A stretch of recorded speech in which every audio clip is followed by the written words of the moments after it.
All right, guys, we are back. Episode 32 of the Guest List podcast. Today on the show, I have Jeff Walker. He is the host of Jeff Does Vegas podcast. And if you guys haven't seen, Jeff has had some pretty large success with the podcast, around 55,000 downloads across 70 episodes.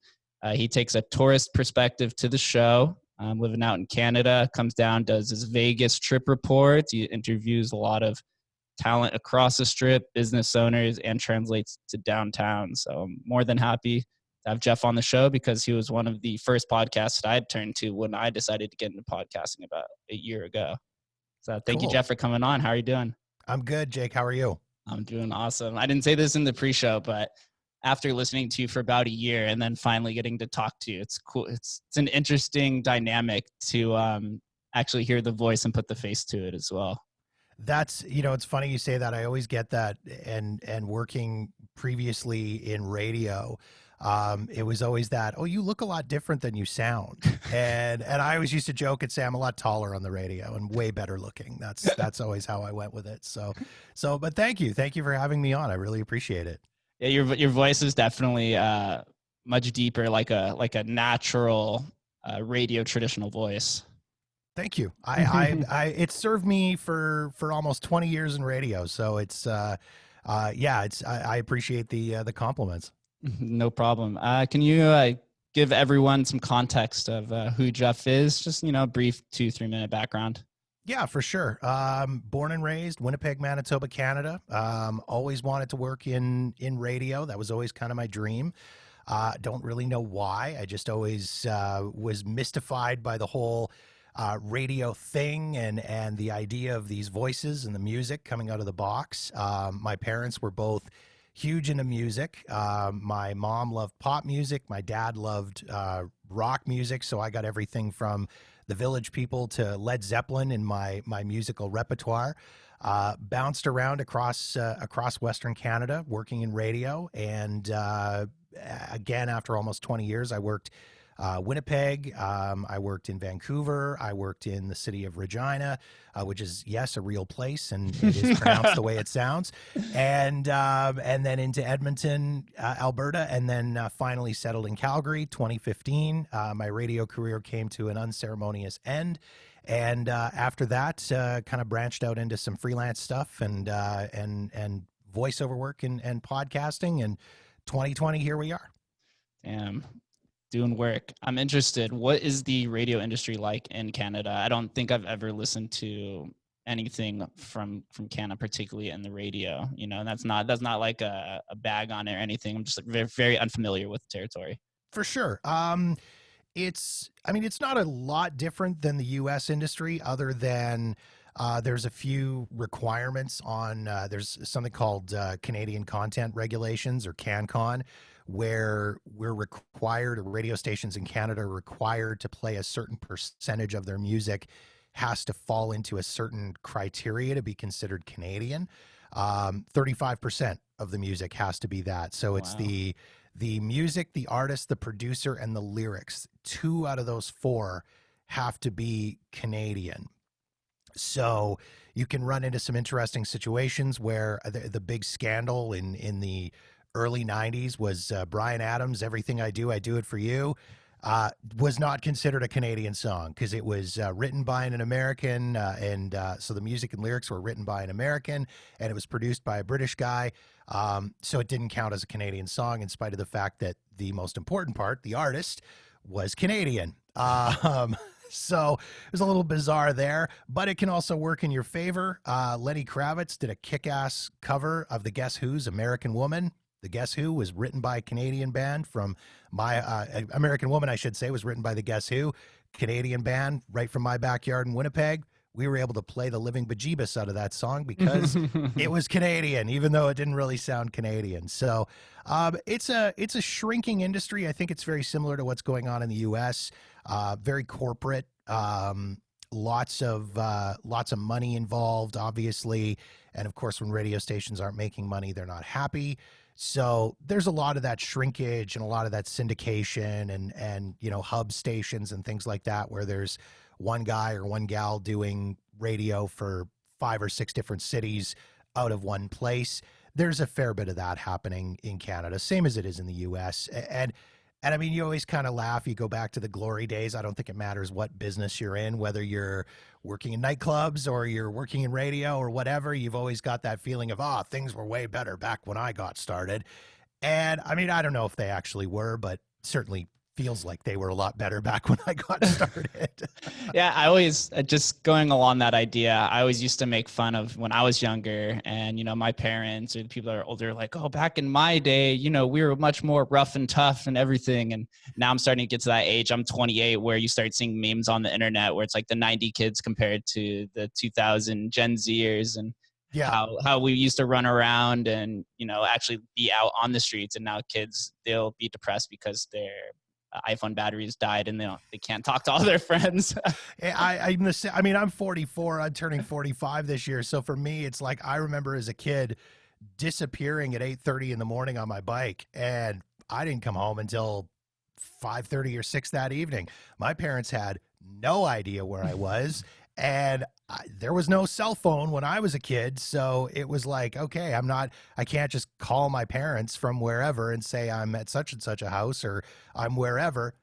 No idea where I was most days. Summertime, I was gone. Never saw me for 12 of 24 hours in a day.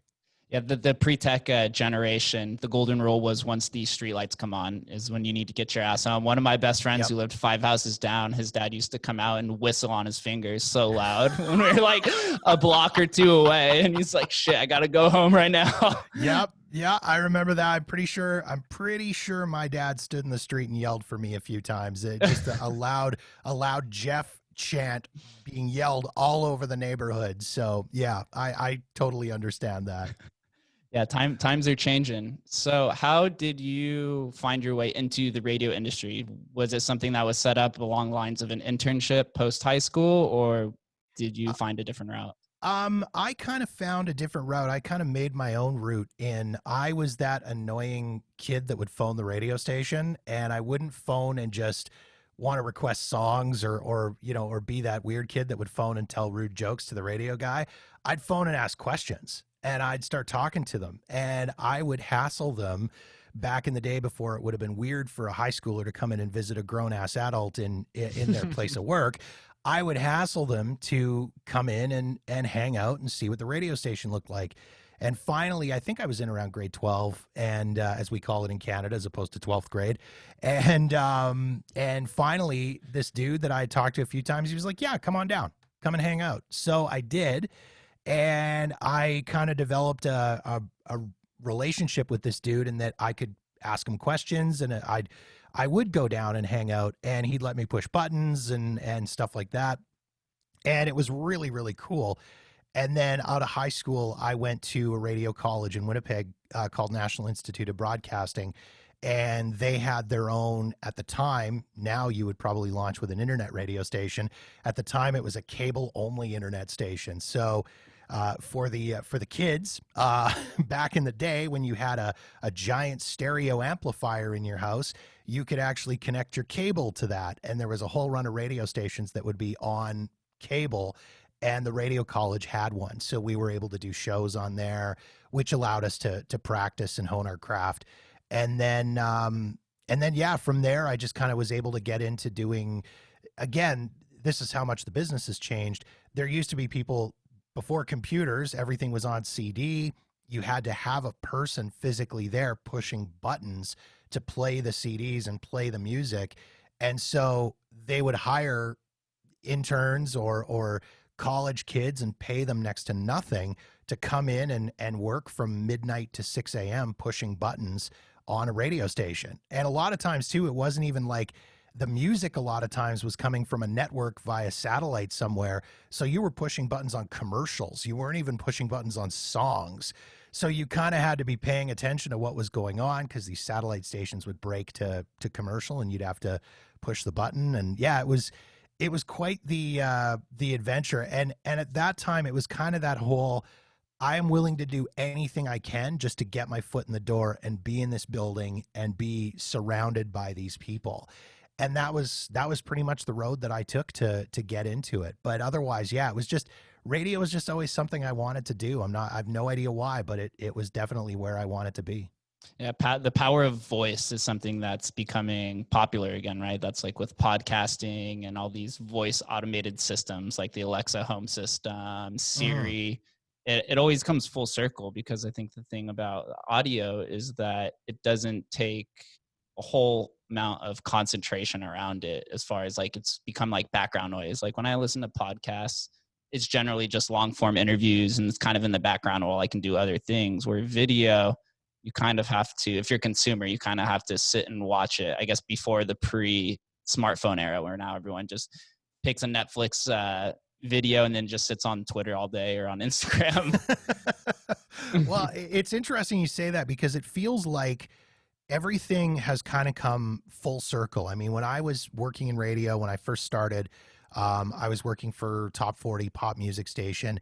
And my boss would always say, you know, less is more, less is more. You got to keep your breaks under a minute. You know, 45 seconds is ideal.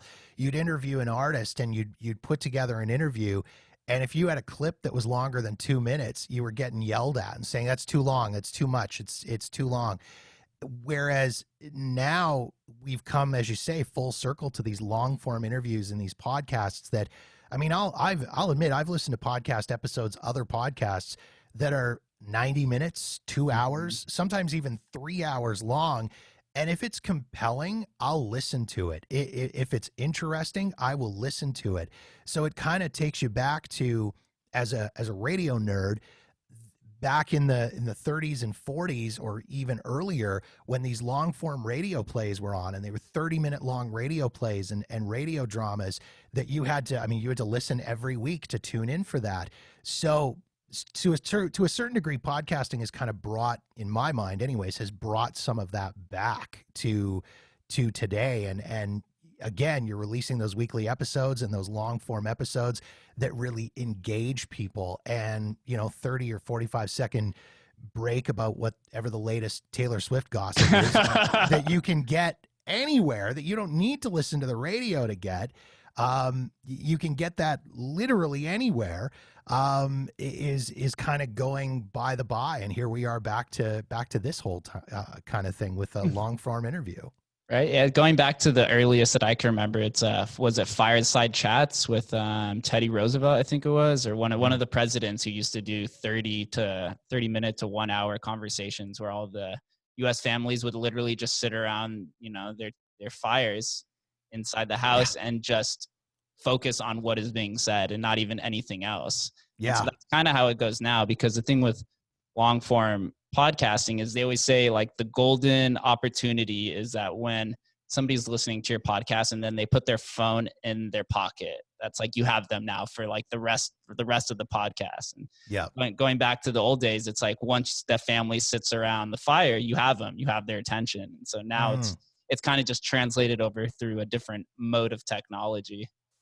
That's interesting that you put it like that, because yeah, you're right. I mean, once you've got them hooked, then they're yours. You've got them for good. And I mean, one of the questions I always see posted, I'm on a few different Facebook groups that are podcast related and stuff. And one of the big questions that people always seem to ask is, oh, what's the ideal length for a podcast? No such thing. I've listened to podcasts that are 5 minutes long. I've listened to podcasts that are 3 hours long. Again, if the content is compelling, I'm going to listen. If it's interesting, I'm going to listen. It's simple as that.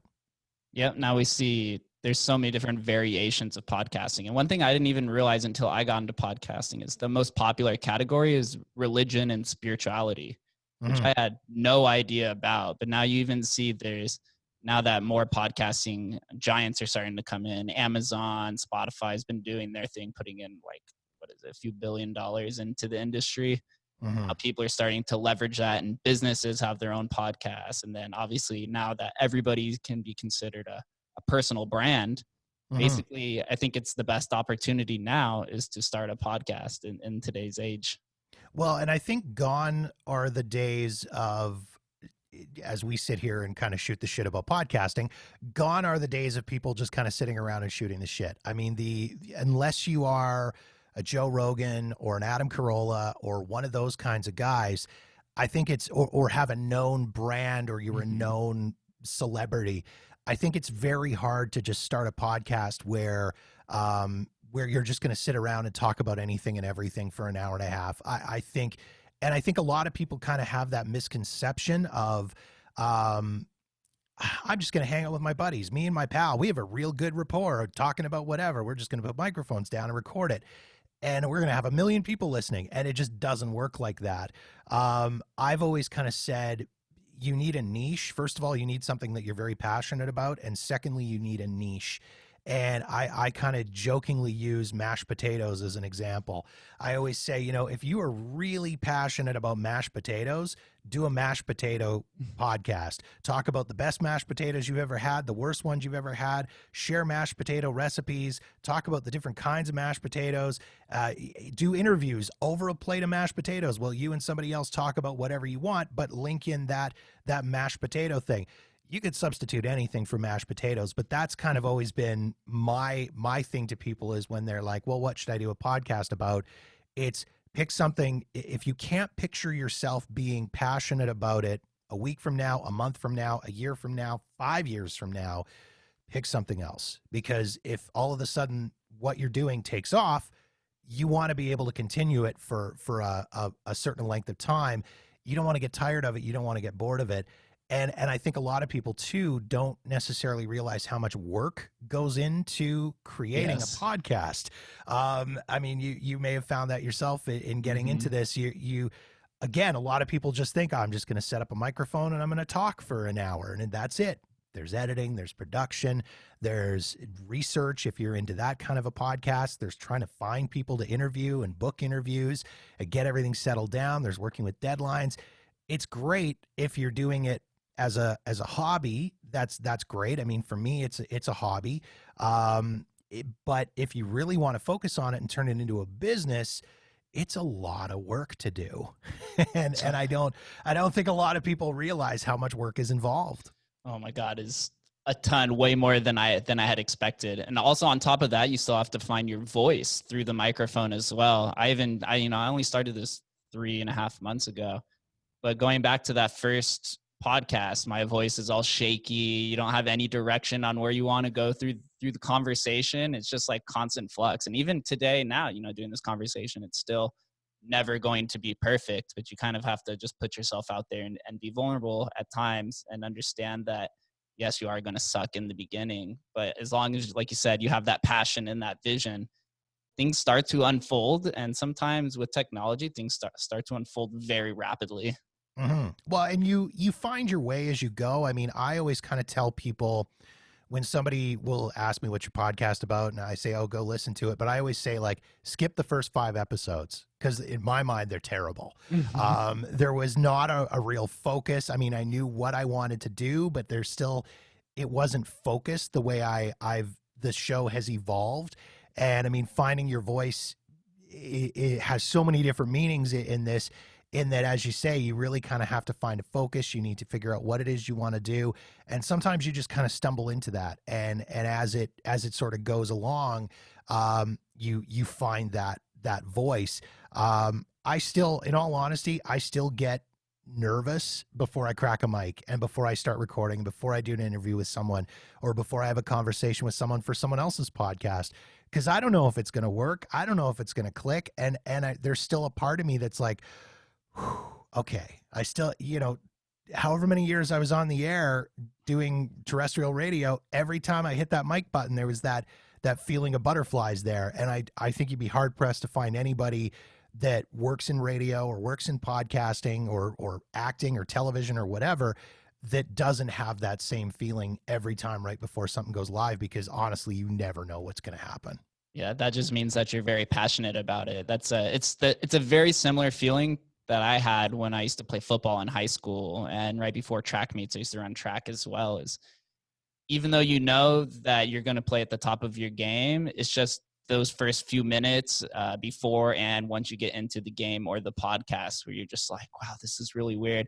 I still find it really tough the first 5 to 10 minutes of starting out a podcast, because it seems like there's never a real specific way to start a conversation with somebody.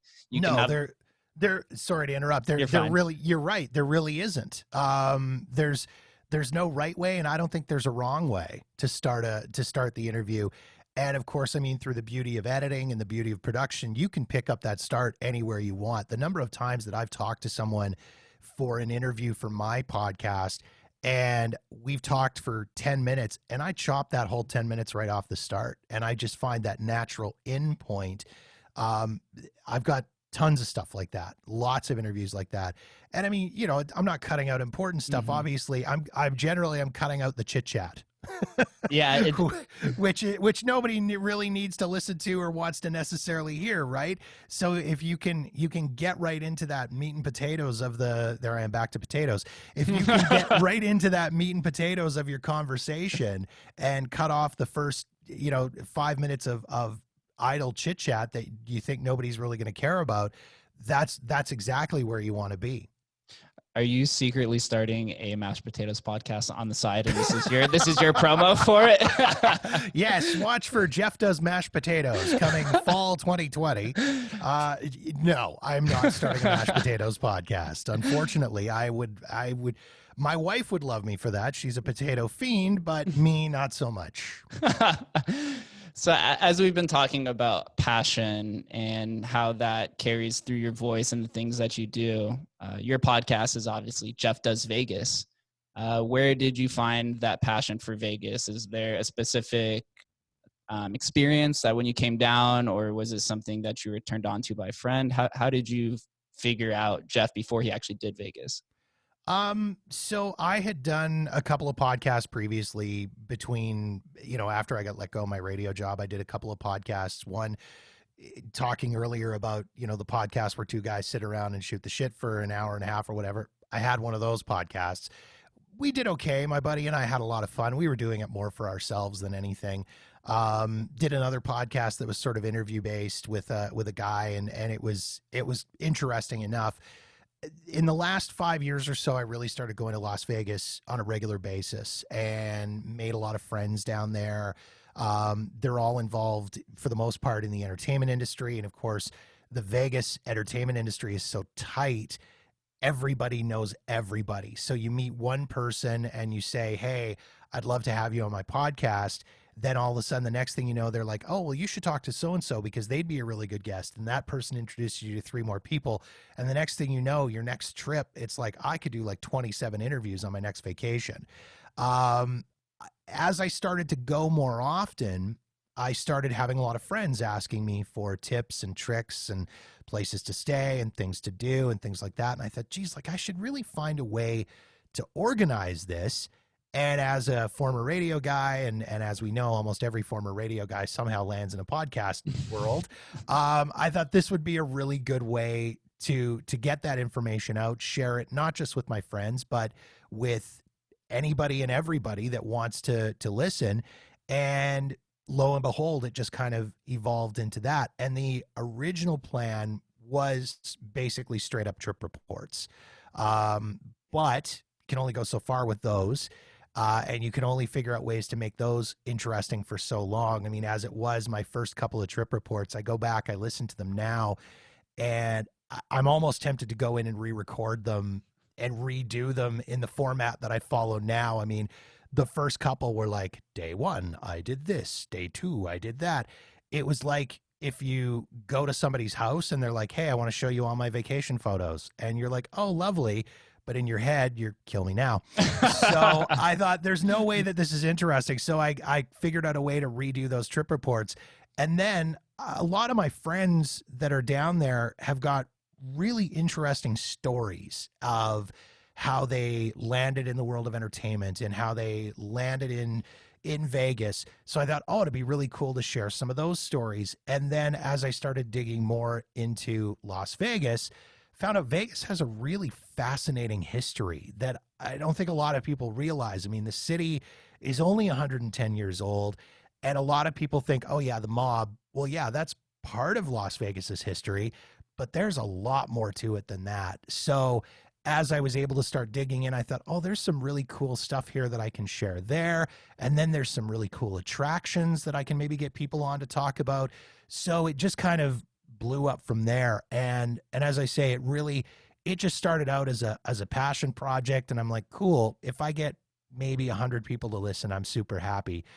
A year and a half later, 55,000 plus downloads and 70 episodes later, and it's become a thing. And it's a thing that I still enjoy doing.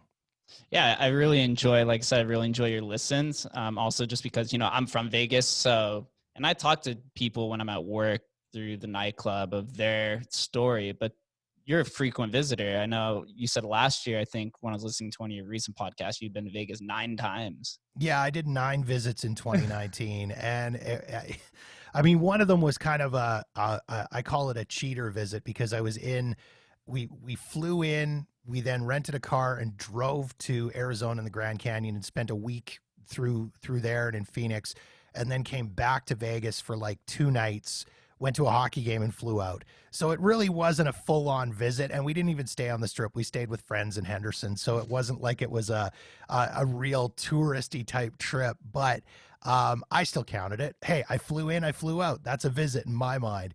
And that year, really, the only reason I did that was because the year before I did 8, and my wife said, "I bet you can't do 9." And I went, "Watch me." And so this year I had planned on 6 visits, not including anything if I was trying to fill in hockey games or anything like that, or specific events. But yeah, it's from a tourist standpoint, that's always kind of the bizarre thing when people will say, "What's your podcast about?" "Oh, it's about Las Vegas." "Are you from Vegas?" "No." "Is it a gambling podcast?" "No." That's the other thing is, I mean, there's a million different gambling podcasts out there. And that kind of falls into what we were talking about earlier, find your niche in a podcast. I went at it from that tourist angle and said, okay, I want to talk about hotels, restaurants, attractions, history. I want to share stories of shows and entertainers and things like that. I'm not a gambler. I'll play slots a bit. That's it. All these years I've been coming to Vegas, this last year, 2019, was the first time I ever sat down at a table to play a game. I mean, it was just such a bizarre thing for me to do this sort of very specialized Las Vegas podcast that was so different from what, at least what I perceived to be different from what was out there. Yeah, you add your own personal niches to it. The only other one I know that's similar is Chris from Faces and Aces, where he Yes. interviews people. He's been around a little bit longer, but like I said, you add your own little corner staples to it as well, which makes it really fascinating because I don't think he does trip reports. And just let's touch on your trip reports as well. Can you explain what goes into these? So basically, I mean, it is what it sounds like. I've tried to spice it up a little more than, as I say, wanting to stab yourself in the eyeball with a pen, staring at somebody's vacation photos. I mean, I recap my trip and highlights and lowlights of the trip. I go through, I'll talk about the hotels that I've stayed at or the hotel wherever I've stayed. I'll talk about the restaurants that I go to. I mean, my wife and I are huge foodies. That's our big thing when we go to Vegas. We love to eat and we love shows. So I'll talk about the restaurants that I have a chance to go to, shows that I have a chance to go to, and then any other little tips and tricks or weird things that happen to pop up while I'm there. I mean, one as just a bizarre example of that, on our trip in December, I think it was, I actually threw in a little thing I observed was that the pigeons are better behaved than the tourists. Yes, yeah. we were standing at a stoplight, waiting to cross in front of Treasure Island, and all these people, the light was red, and people were crossing, and the cars are honking and whatever. And there was two pigeons standing on the sidewalk beside us, and when the light turned to walk, the 2 pigeons started to walk. And I just laughed my ass off. And I thought, like, the pigeons are better behaved than the tourists. That's going in the podcast. So I'll throw stuff like that in there as well. But for the most part, yeah, it is what it sounds like. I kind of run through all the highlights and lowlights and just kind of talk about the trip and share anything. And then, of course, I always put the offer out that if anybody wants to ask me questions or ask for recommendations, they can contact me. They can reach out on social media or email me directly. The pigeons and the ducks in Las Vegas actually receive a fair amount of publicity on the local news. So it's funny that you recognize that. There was like a whole pigeon fiasco with. There was a few pigeons in the city that had cowboy hats on. I don't know if you ever saw that. I saw the news. I unfortunately never got to actually witness a pigeon in a cowboy hat, but I did see the news story about that. And that, I mean, yeah, not exactly good for the pigeons, but still ridiculously cute. Yeah, it's something with Vegas and the ducks that cross the strip pretty often also, and then go into the Bellagio fountain is something that also is regularly on the news. You got to find your different staples in Vegas. And so, yeah, in these reviews, since now that you're going and you have, you say it's a hobby, it'll probably evolve into a business. Does this take away from the tourist experience because now you're going with a predetermined mindset that you have to look a little bit more into these different things that you do and it's a little bit more planned out? Yes and no. If anything, it's actually helped me expand my horizons a lot going to Vegas. I think if you are a person, it's kind of, there's sort of two camps on this, right? If you're a person that goes to Vegas very infrequently, you probably stick with what you know and you go to the same places. You maybe stay at the same hotel. If you're a once a year or once every couple of year visitor, you probably stay at the same hotel. You tend to eat at the same restaurants. You might switch up your shows a little bit, but that's about it. Now, the same can also be said for people that are frequent visitors in that, I mean, I have family members that have, they go, they have timeshares, so they go multiple times in a year. They stay at the same place every time they go. Again, they eat at the same places, they gamble the same places, things like that. For me, what it's forced me to do is really branch out and find new things to do because I don't want to be, I mean, you can only stay at the Flamingo and have a different experience so many times, right? Generally, any of those places, you're going to get the same experience every time, especially if you're picking the same types of rooms or whatever. So it's forced me to branch out and try different hotels and stay at different hotels. Restaurant wise, it has forced me to go to a lot of different places and actively search out new places to try just for the simple fact that I want to have new things to talk about on the podcast. I will go off the strip. I will go downtown. I will go try a new restaurant or something that maybe I've read about, but I haven't had a chance to actually podcast about yet. Same thing with attractions. Again, I'll actively seek things out and different things out to go and do just so I have something different to talk about on the podcast. So it really has, as I say, it really has forced me to expand my horizons, step out of my comfort zone and try new things. Sure, I still go to the same restaurants occasionally. And I, again, hotel wise, I'll usually bounce back and forth between Bally's and Flamingo. So that's kind of where I'm at with that. But as I say, it's nice to try and figure out new ways to go. I'm still at the level where I'm still somewhat spontaneous. I don't go into a trip with a laid out itinerary of where I want to go. I might have a list of some things I want to check out or maybe some ideas of restaurants I want to go to, but otherwise I'm still pretty spontaneous with it. Yeah, that's actually probably a big benefit. 'Cause once you start exploring Vegas, you realize the many different attractions that aren't necessarily labeled in like a traditional pamphlet. Yes. Yeah, exactly. I mean, there's some really cool stuff. I'll throw out just as an example, the National Atomic Testing Museum, which doesn't sound all that interesting to the average person, but really is fascinating, goes deep into atomic history and the nuclear testing history in the state of Nevada and in the United States. And it's a Smithsonian Institution museum and it really is a cool spot.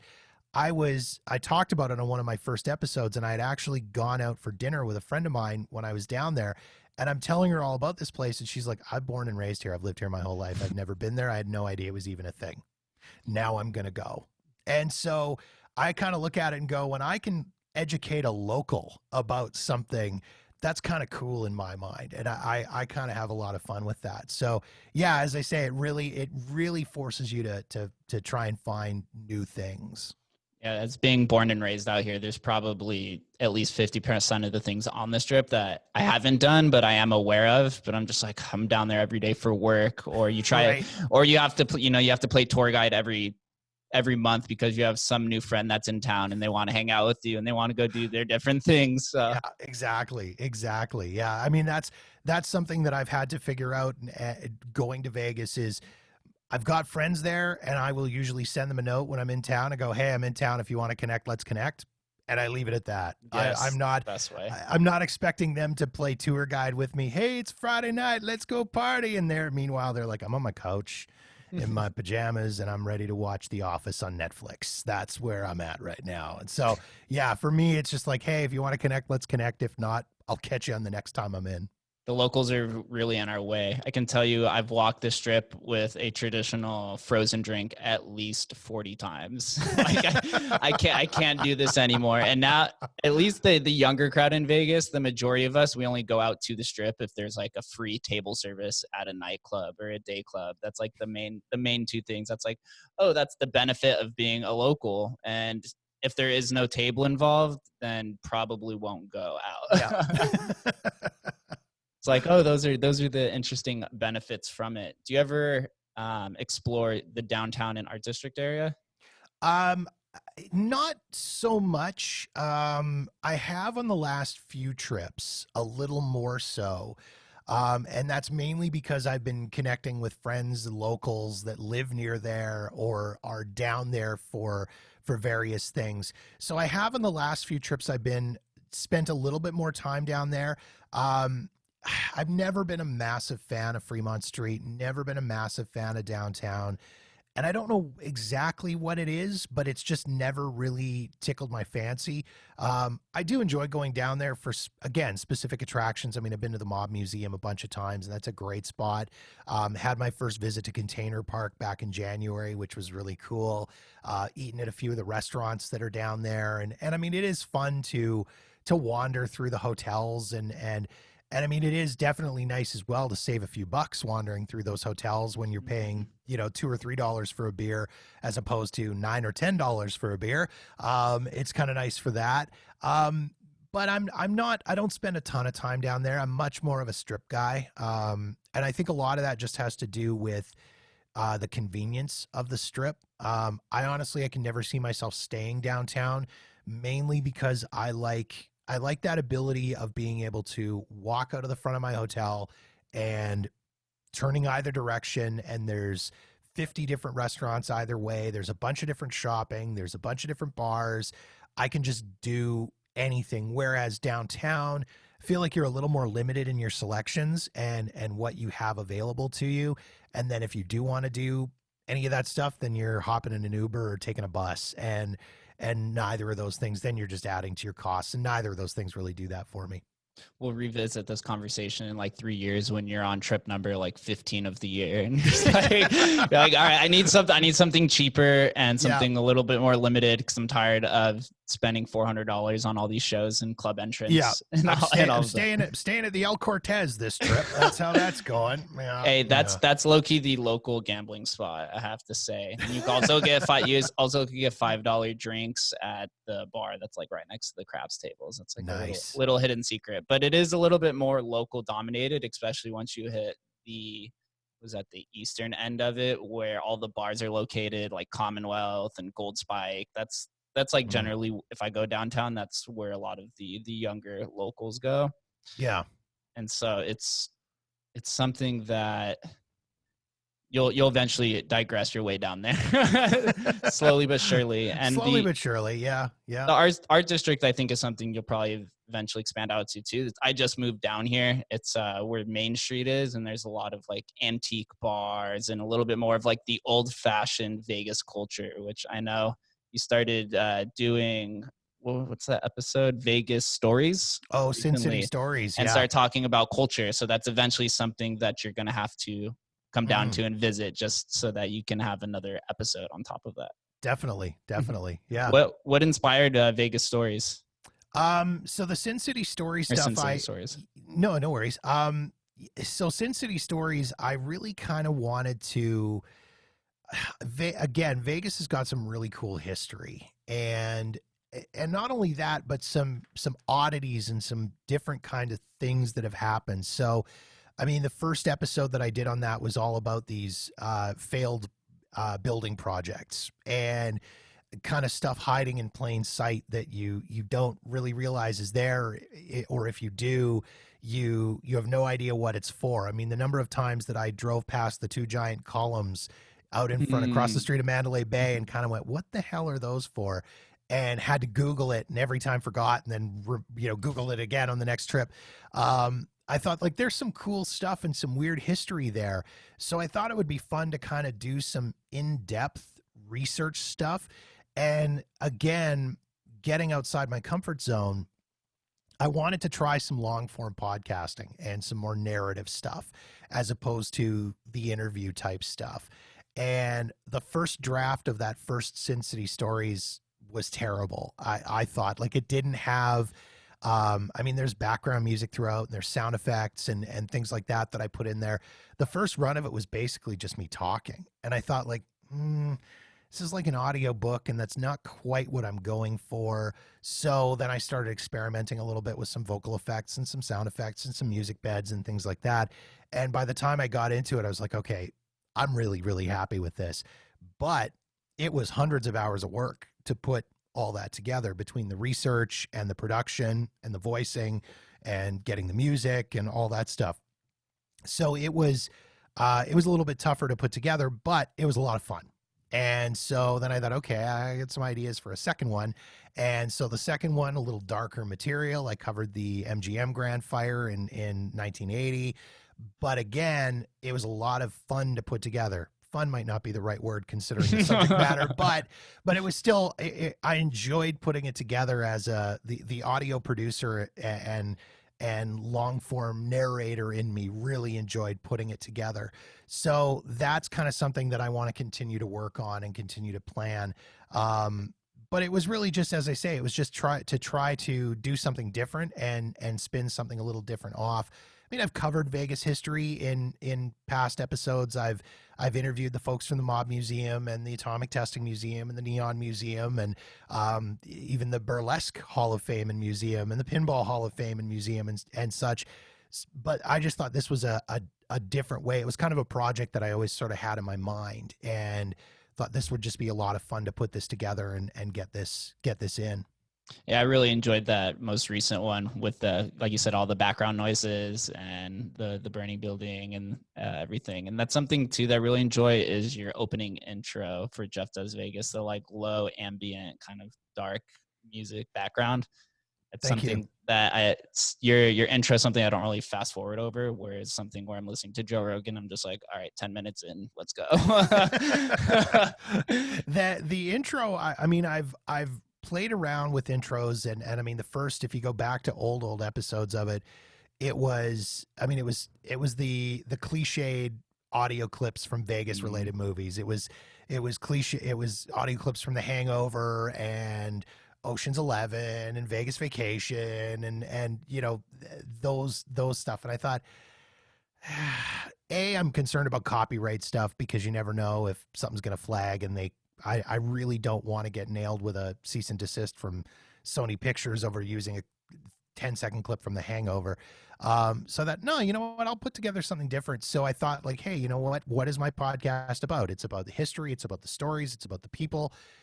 That's what I want to share. So that's what I kind of threw into the intro, and then putting a clip on the front of the podcast was a suggestion that was given to me by a few different people that said, this would be kind of a great way to kind of rope people in. If you pick a kind of a sizzle clip of your podcast, this would be a really great way to rope people into listening to the podcast. So lo and behold, I did, and it seems to have worked. Yeah, that was the exact same idea that I had with my intro music, was that I didn't want anything cliche like ching, ching, bling, bling, welcome to Vegas kind of music. I was like, I need something completely different. So I ended up in my show, I always ask, well, actually, I'm gonna have to save this because I'm gonna ask you that at the end. So, but it's a clip of multiple answers towards the later to the show, which you'll probably have the light bulb for. Okay.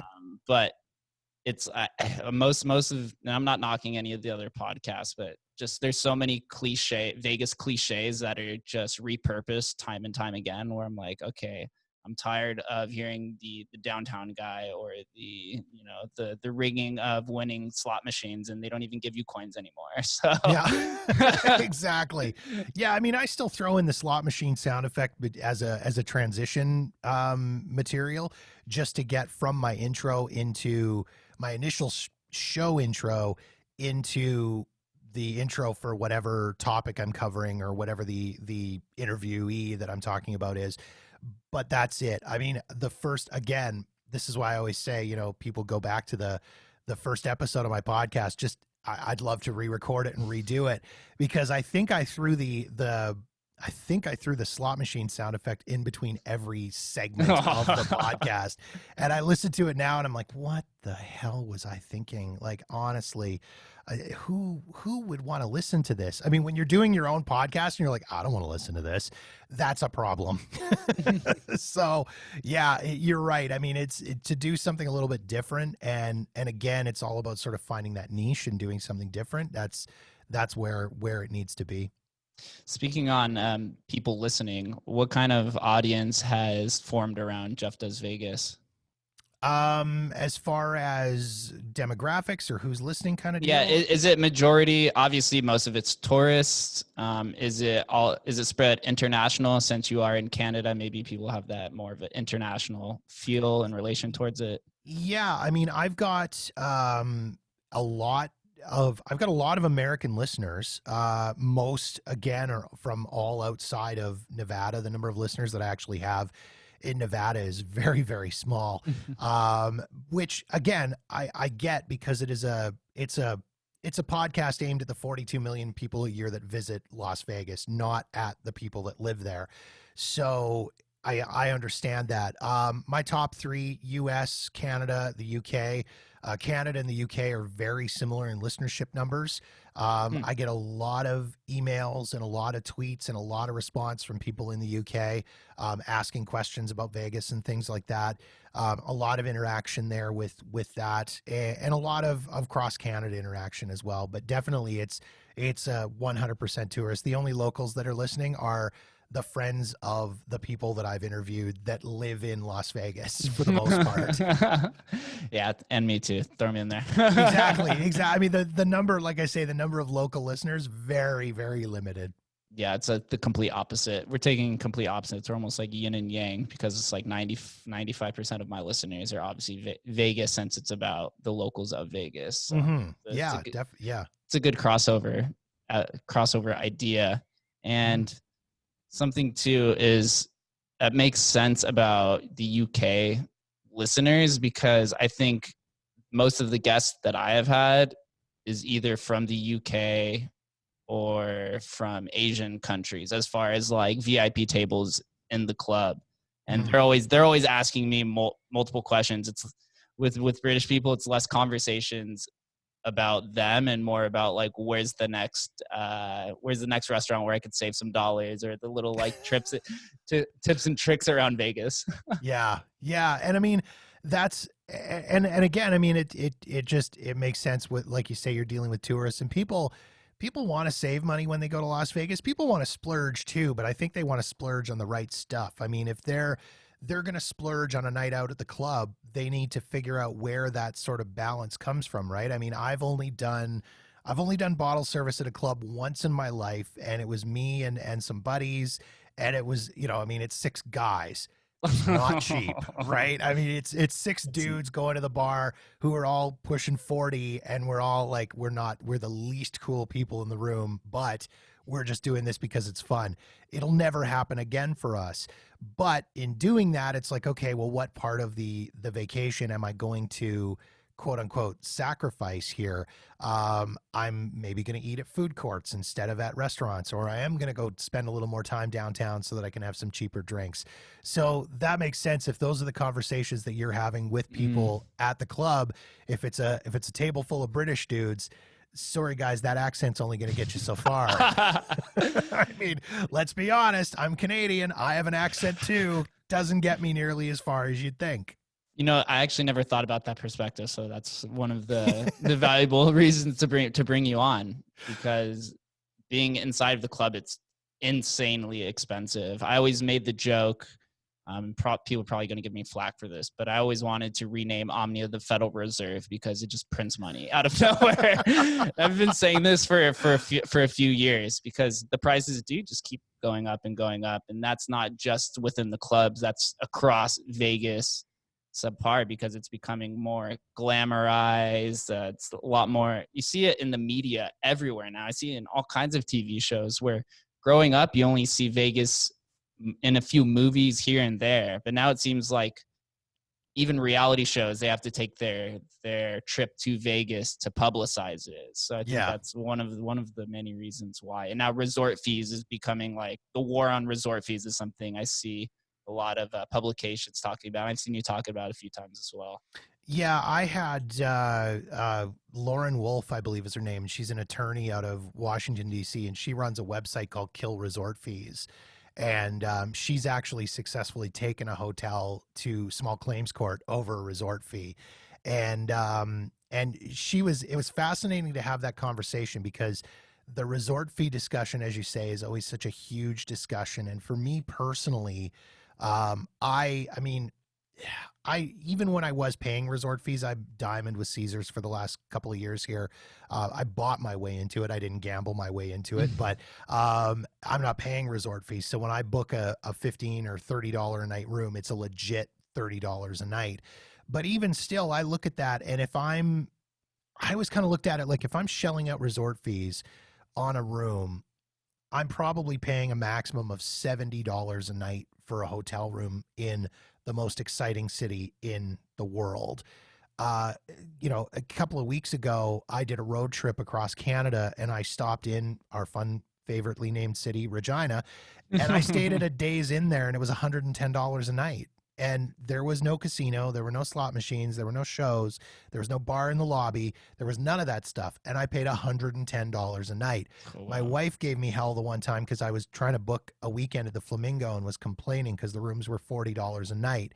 And she's like, I just booked a room in Red Deer, Alberta for $145.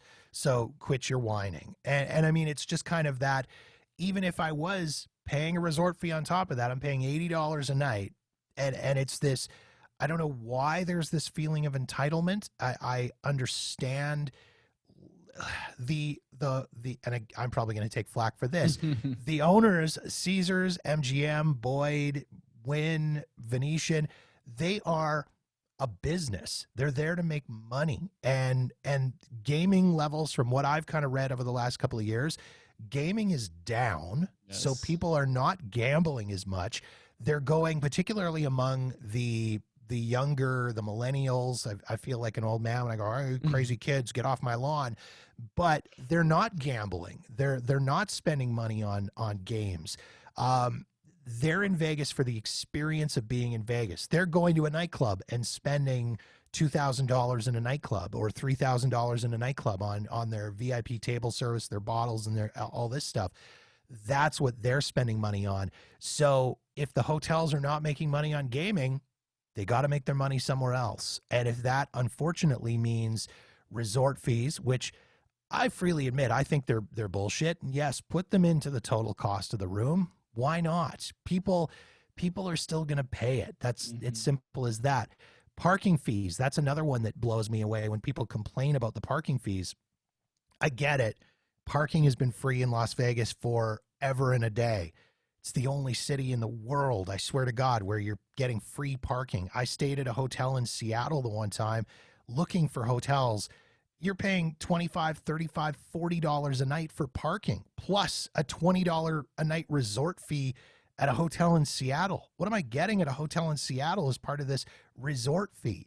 So again, they've got to make their money from somewhere. They've got to appease their shareholders. And if that's what's going to happen, that's what's going to happen. It sucks. I get it. It 100% sucks, but budget for it. Understand Vegas is not the cheap vacation that it used to be. There's no more $1.99 shrimp cocktails and $8.99 all you can eat buffets. Those days are long gone. long gone. The paid parking thing was inevitable because paid parking has been a thing in downtown Las Vegas for as long as I've known. So you'd think like, why would they charge for parking downtown in these like quote unquote ranking dink hotels compared to the strip that are a fraction of the price? Why would that not translate over to the hotels? And I do think it is a little bit more about the principle. The best I think would be to just factor it into the price. People won't even bat an eye to it. Like especially, go ahead. Oh, sorry, go ahead. I was gonna say, especially on holiday weekends and like Yeah. New Year's, where the hotel rooms go from $100 to $600. That Yeah. $40 fee, if you just factored in there, people aren't even gonna bat an eye to it. But once they see it on the piece of paper, they're up in arms about it. It's the principle of it. Exactly. It's as you say, when they see it thrown on there, it's kind of along the lines of some of the restaurants along the strip that started charging the what were they calling it, the concession and franchise fee or whatever. I mean, I get it. They're renting their space from that hotel, and they're having to pay a premium, whether it's Beer Park or Cabo Wabo or one of those places. They're paying a premium to be in that location. You know what? Add 3% to everything on your menu. Nobody is going to notice a 3% increase in price on their fajitas that they're ordering from Sammy Hagar's Cabo Wabo. Nobody's going to notice that. But as soon as you put it on there as a fee or a tax or a line item, all you're doing is aggravating people. It's as you say, it's the principle of the whole thing. Yeah, I don't think I didn't hear any tourists up in arms about was it like 1.2% tax to pay for the Raiders Stadium? No, I mean, it really, I didn't literally, I don't even think it was that much. I think it was like 0.25% increase on the room tax or something like that on the hotels. You're not noticing it. It's not a huge amount. You're not going to see that. And again, it's as soon as you put it as a line item somewhere, when people can see it as a physical thing on a bill, that's when they get pissed off about it. Yeah, I've also from various guests, they've told me that the resort room amenity or the resort fee amenities vary from property to property. Have you experienced these similar experiences as far as what the bang is for your buck? I mean, most of them, from what I always kind of look at it and go, okay, what am I getting for this? Well, okay, so I'm getting access to the gym. Look at me, I'm not a gym guy. Let's be honest here. And if I was, I'm not going to Las Vegas to go to the gym. When I'm out in the strip in the mornings, like I am an early riser guy. I'm not a late night guy. I am an up early in the morning guy. When I'm up and I'm walking the strip at 8 o'clock in the morning and I see people jogging, like, good for you. That's a level of commitment that I do not have and will never have in my life. Good for you. But you're going to throw in things like the gym. You're going to throw in things like free local calls. Who the hell am I calling? Like, really? Like, what am I going to prank call Phil Ruffin and ask him if his fridge is still running? Like, what is going to happen there? Am I ordering a bunch of pizzas to Steve Wynn's house? Like, who am I calling? I have a cell phone. Oh, you have access to the internet. Cool. You mean the same internet, the exact same Wi-Fi that people down in the casino have access to for free? Awesome. Thanks. If you're going to charge me for internet, especially $25 a day, you had best get me the fastest level of internet in the world.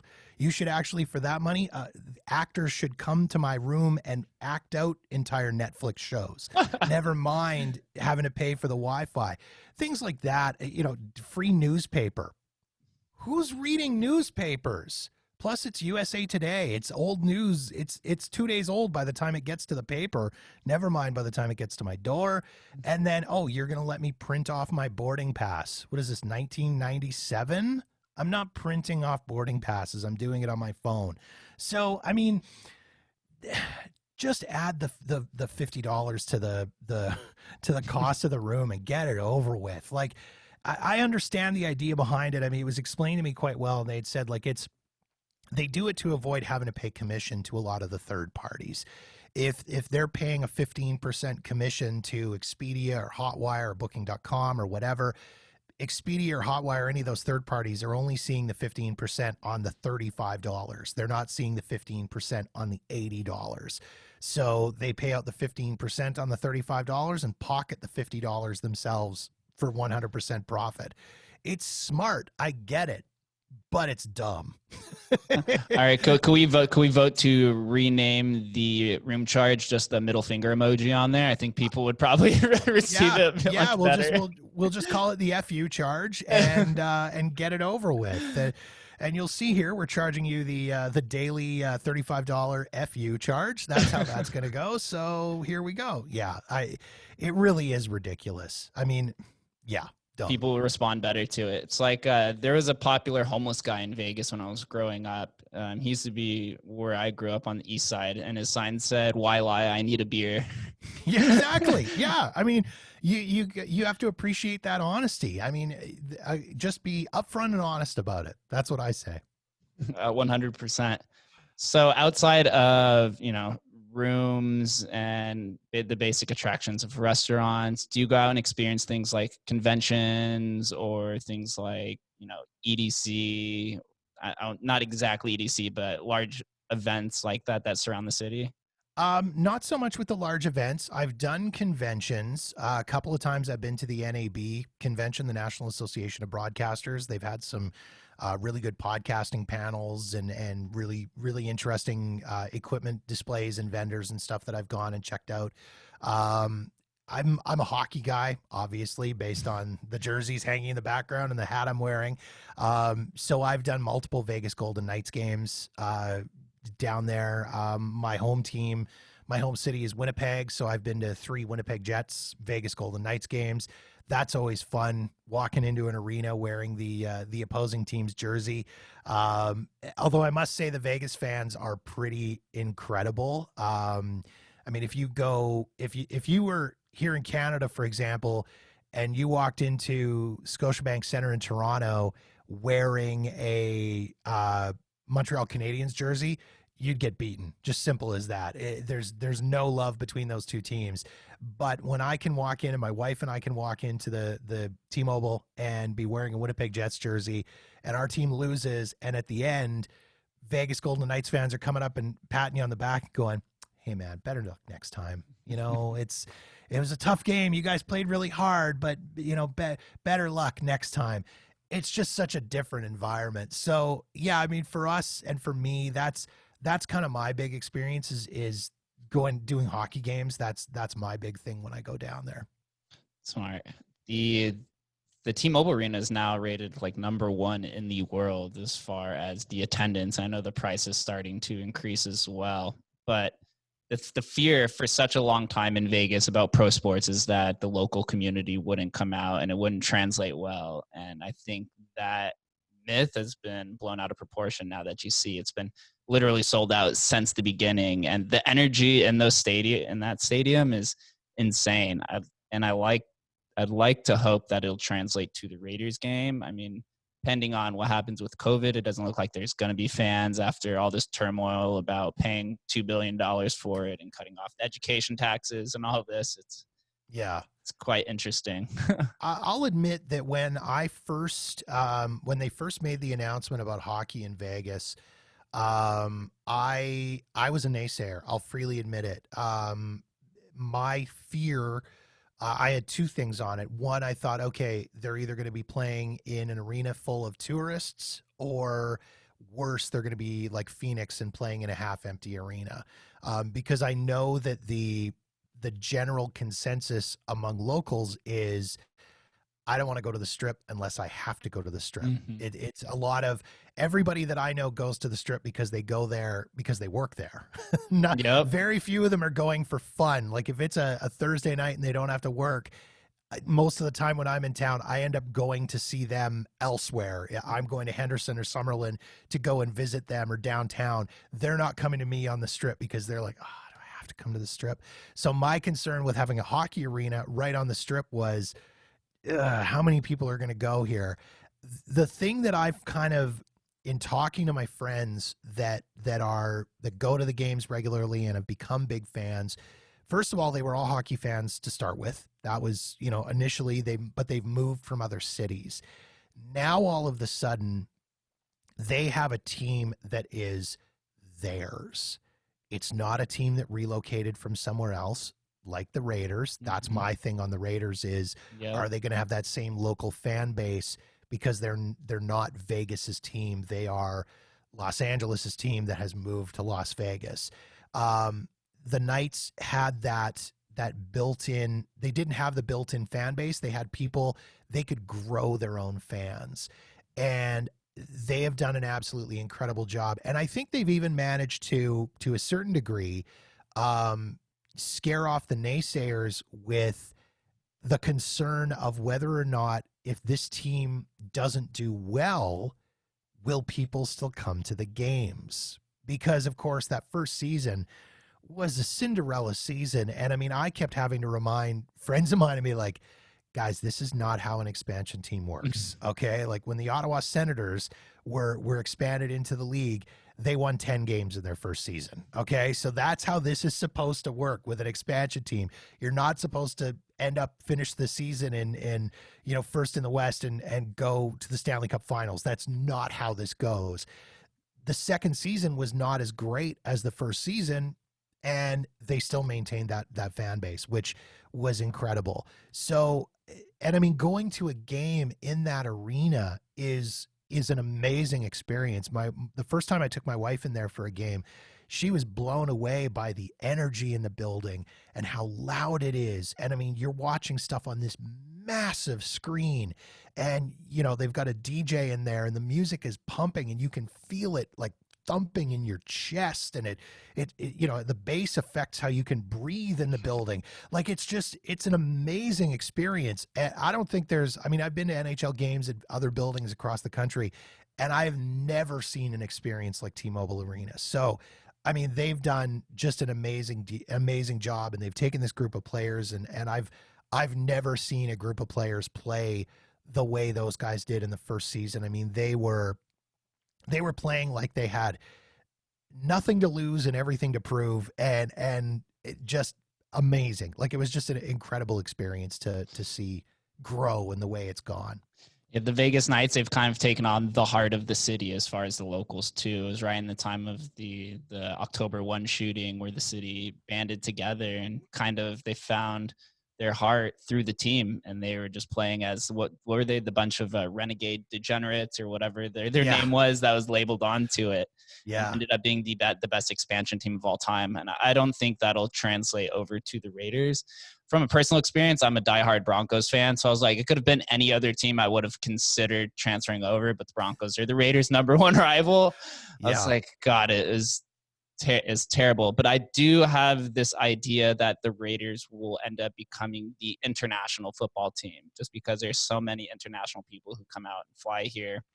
I think a lot of Europe and a lot of the Asian countries will end up becoming Raiders fans. And so I think that's probably the idea that Mark Davis, who's the owner, and a bunch of the league, they probably have honed in on that idea as well.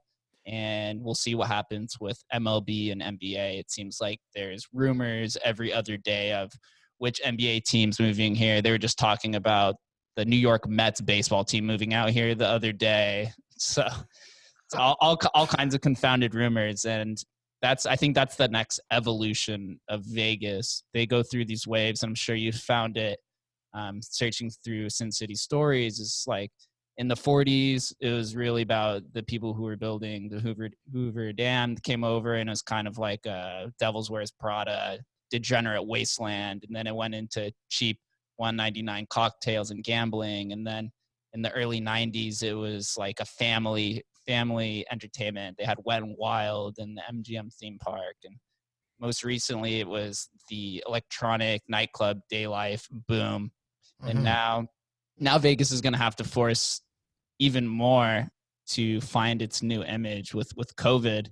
And I think, unfortunately, the wave that it was trending to was sports and conventions, which is the largest gathering. So we'll see what happens. But that was something that was going to help Vegas get off just dependency from tourism, and because sports teams bring lots of money to the town and other industries as well. Well, especially something like NFL. I mean, I'm not a huge NFL guy. I watch the Super Bowl once a year and I watch it for the commercials. I'm that guy, right? I go to a Super Bowl party and I'm the one that'll sit and visit with everyone.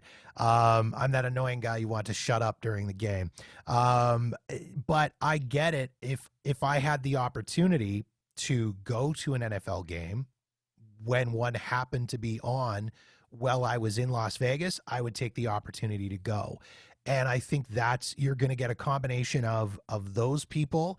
You're going to get a combination of the hardcore NFL fans from across the league. I mean, a lot of people, I know this just from talking to NFL fan friends, that, previously they would be like, okay, we're going to, once a year, it's our tradition, we go and watch our NFL team in another city. Well, if they have the choice between going to Green Bay or Las Vegas in January, where are they going to go? They're probably going to go to Las Vegas, right? So it's that end of it. And I mean, Western Canada has a lot of NFL fans as well. And I mean, we're a 2-hour flight, 2.5-hour flight away from Vegas. So I could see a lot of people from Calgary, Edmonton, Vancouver, making that trek down to Las Vegas to go to games, provided the tickets are somewhat reasonable and not $7,000 for a ticket. I suspect you're going to see a lot of that the scalping in the first couple of, the ticket resellers and people that are selling their tickets. I think you're going to see that a lot initially, maybe not right off the bat, but I think it'll get into that once things open up, obviously.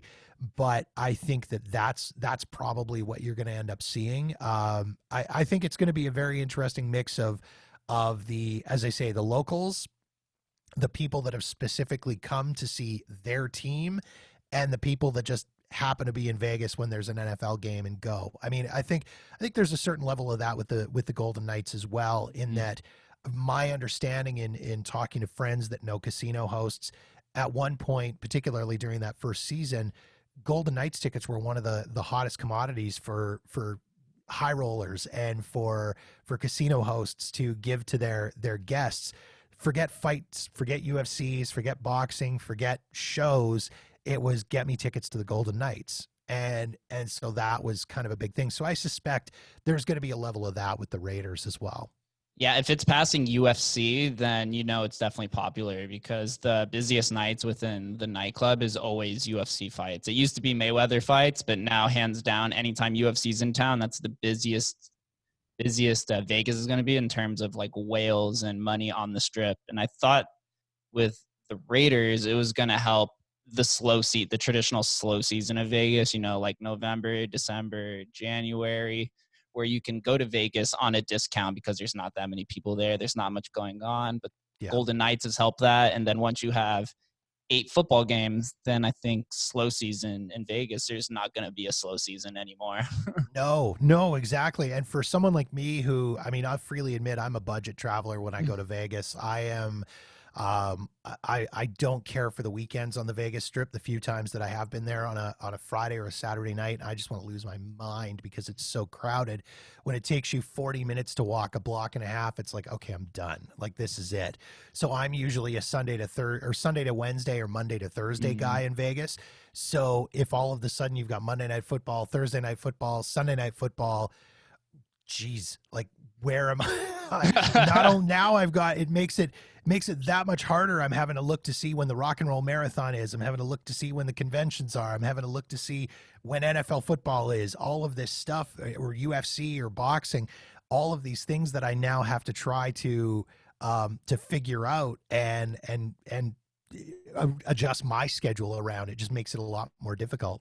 So when you're scheduling your Vegas trips, you're actively looking to see what events are on that weekend and the variance in price? Yeah, I mean, I will take a look just to see if, I mean, it's usually a pretty good idea if I'm like, oh, okay, I'm going to go to Vegas these days. And I look at, if I'm doing a Sunday to a Wednesday, for example, and the Sunday night room rate is $140 at Bally's, I look and go, okay, clearly there's something going on. And I can go and check the different convention calendars and see, okay, yeah, there's this convention on, it's whatever, the World Cat circus convention. I mean, that's probably really a thing. I don't know. And I look and go, okay, and there's 110,000 people coming in for that convention. All right, I'm not going to go that week. I'm flexible enough. I'll move to 2 weeks later or whatever. But I do actively look, and if there's no convention, then it's like, oh, okay, maybe there's UFC, maybe there's boxing, maybe there's something else going on, and I will bounce around and look and see. And that's the biggest thing that I always recommend as well to people is if you are looking for a room and you see the Luxor is $200 a night, there's probably a very good reason why. When that same room that you paid $35 a night for a month ago is now $200 a night, there's a reason for that. There's something going on, and so it's not too hard to figure out. It's usually just a case of doing some Googling and knowing which sites to look at. Yeah, I think February is generally like one of the slowest months for nightlife, and towards like the middle of December, I would say is like the number one, number two. Although I do have to say that the Christmas time is starting to become more and more unpopular in Vegas from 5 years ago when I started. I've been on the Strip now 10 years. Christmas time was always like you could launch a missile down Las Vegas Boulevard and not hit a car or a person. And now you start seeing it more and more popular. I mean, mid-December is my jam for Vegas. My birthday is the 20th of December. I'm 5 days before Christmas. So for the last 5 years, I have gone out and gone to Vegas for my birthday. That's been my thing. Like last year, my wife and I stayed at Bally's for literally $12 a night. And the year before that, we stayed at Caesars. I somehow had comp rooms at Caesars that week. So I stayed at Caesars for basically the resort fee for that week. Like, so, I mean, that's my favorite time of the year because, again, the crowds are so low. Now, the first time I went for my 40th birthday. It was a solo trip.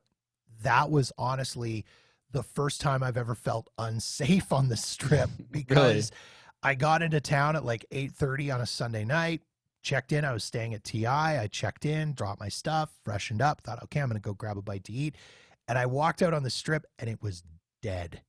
Like there wasn't a soul around. And I kind of thought, okay, I'm more worried now when it's quiet than when it's jam-packed busy. When it's jam-packed busy, you feel like there's a lot of people around. It's much less likely that something's going to happen. But like, who's going to grab me and drag me beside a building? Am I going to get dragged into that alley beside the Walgreens and Denny's by Casino Royale? Like, what's going to happen here? I don't think I ventured out anywhere that night. I was just like, I'm going to walk over here and grab a quick drink and then over here and grab a bite and go to bed. This is too freaky.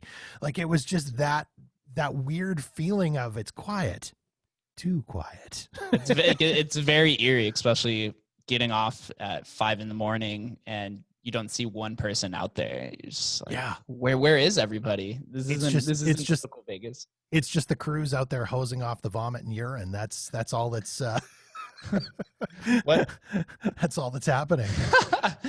So how many times have you done a solo trip down to Vegas? Oh, I'm probably about 70-30 solo versus with people. I enjoy my solo trips. I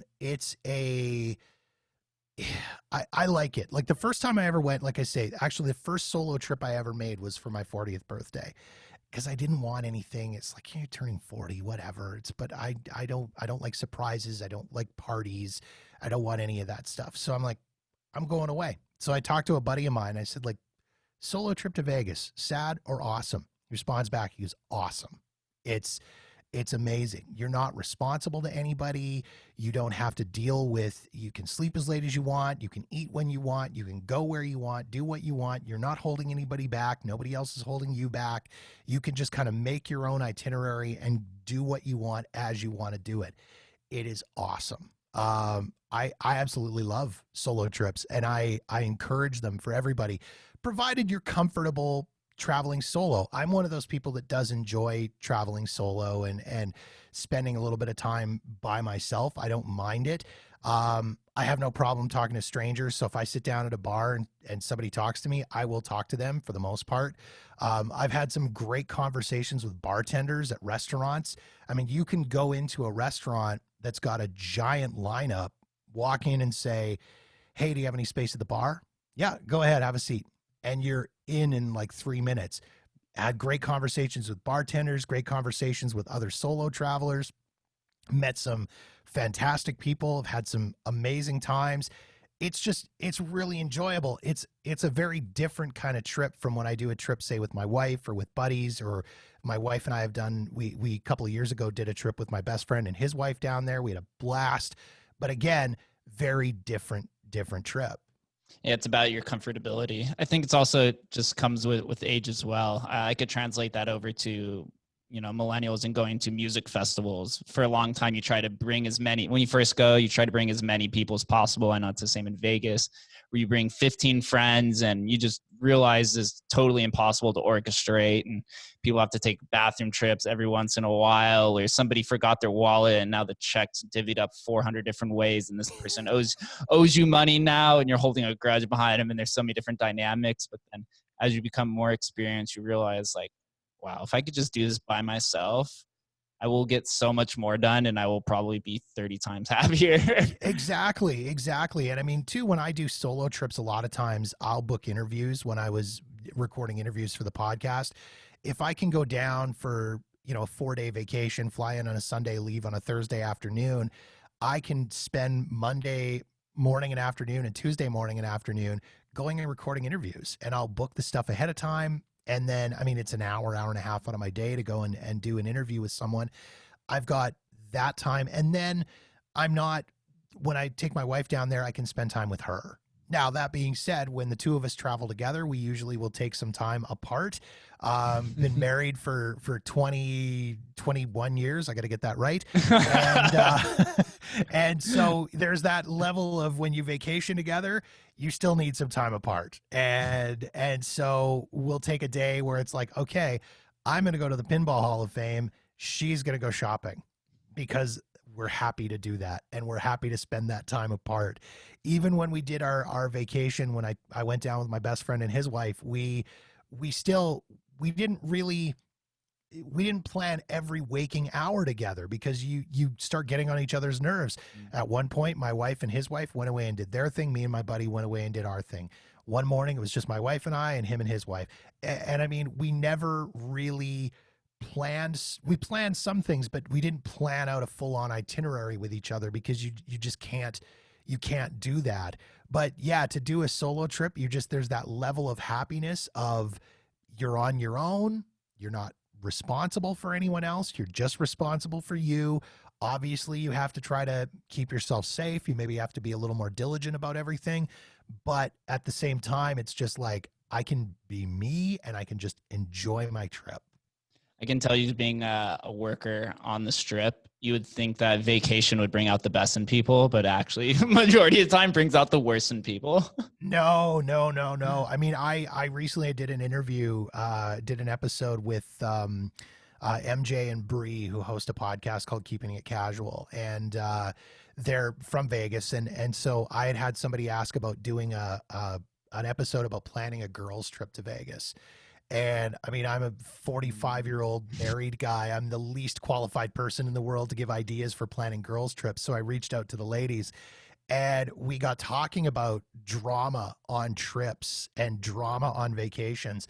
And I shared a story about a coworker of mine who decided that she was going to have her bachelorette party in Vegas. And so there was, I think, 6 or 8 of them. And they all got on a plane from Calgary and flew down to Vegas for this bachelorette party.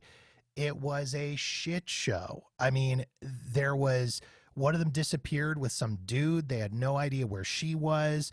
The maid of honor got all pissed off at the bride over something. One person ended up flying home, leaving early.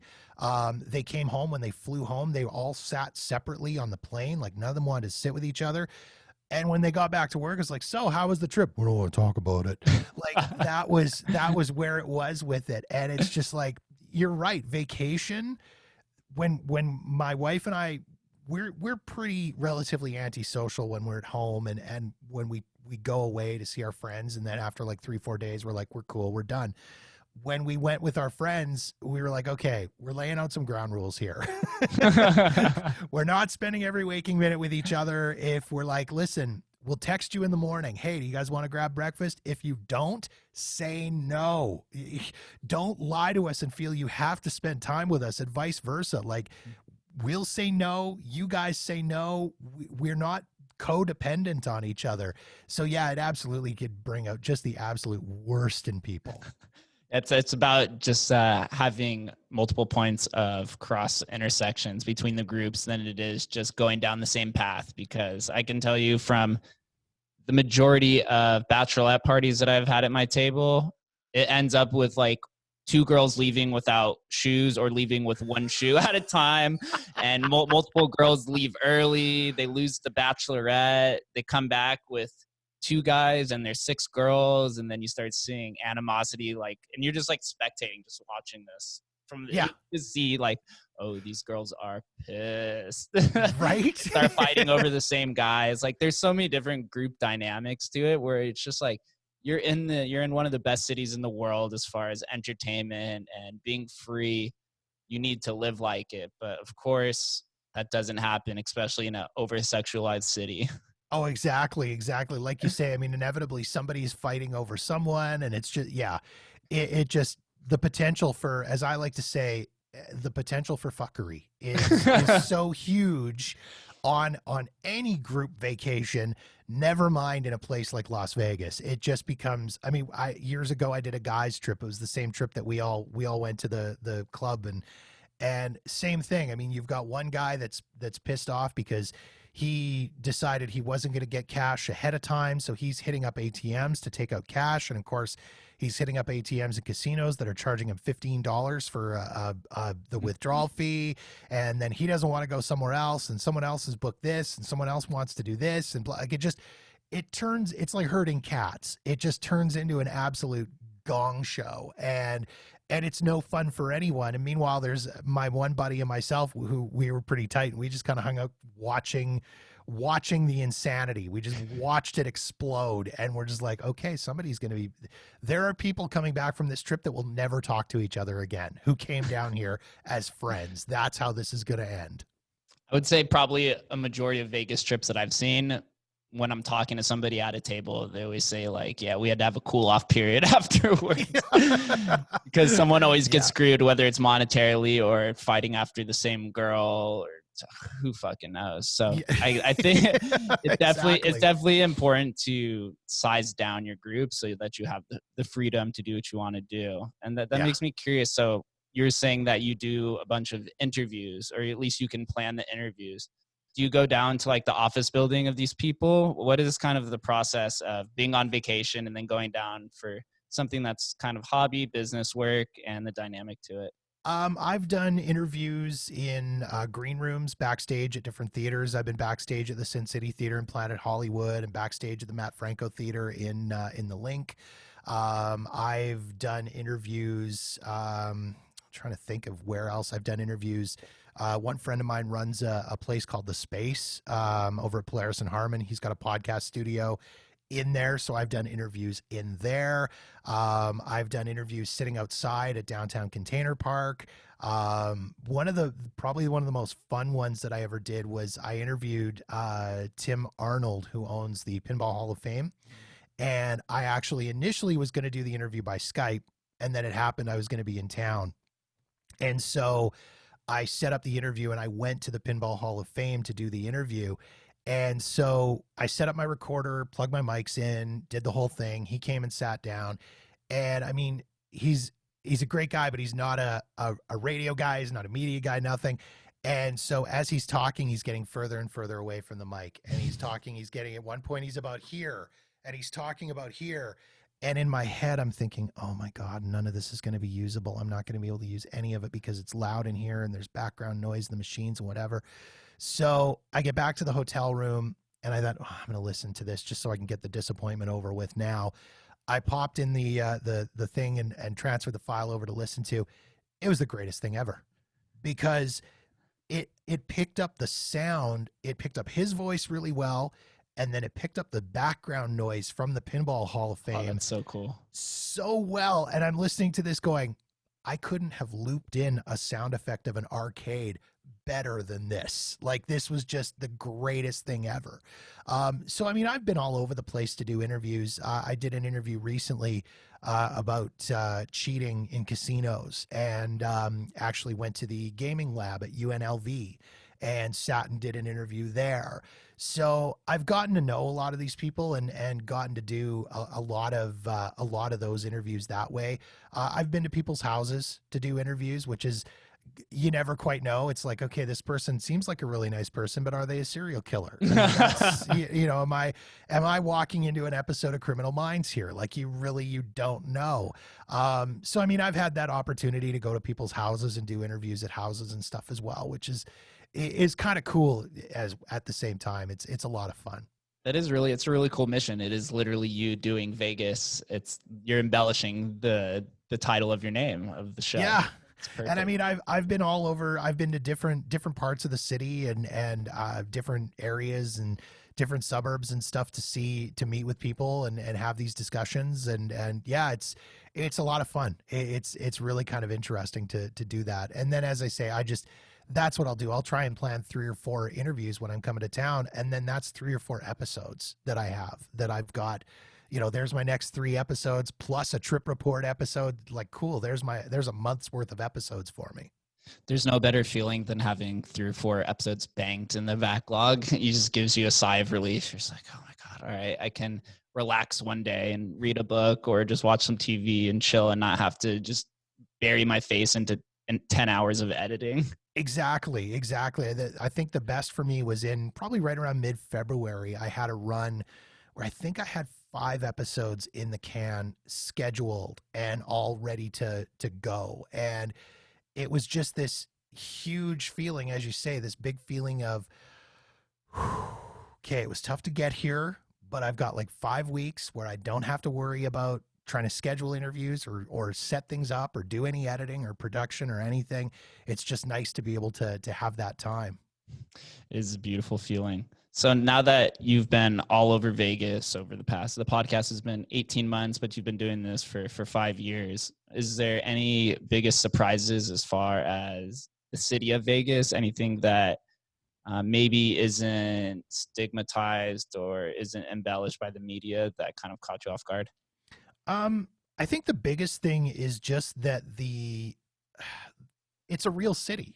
And I think that's the hardest thing that people, and I mean, even myself, I when I first started going to Vegas, you don't realize that outside of that, 2.5, 3 mile stretch of Las Vegas Boulevard, there is an entire city out there. And being able to get out to these places and see that it's like, oh yeah, this is like a suburb like I have in Calgary. The only difference is it's palm trees instead of pine trees. It's that level. You know, nobody has lawns here. Everybody just has rocks in the front of their house. It's cool. I wouldn't have to mow anything if I lived here. Awesome.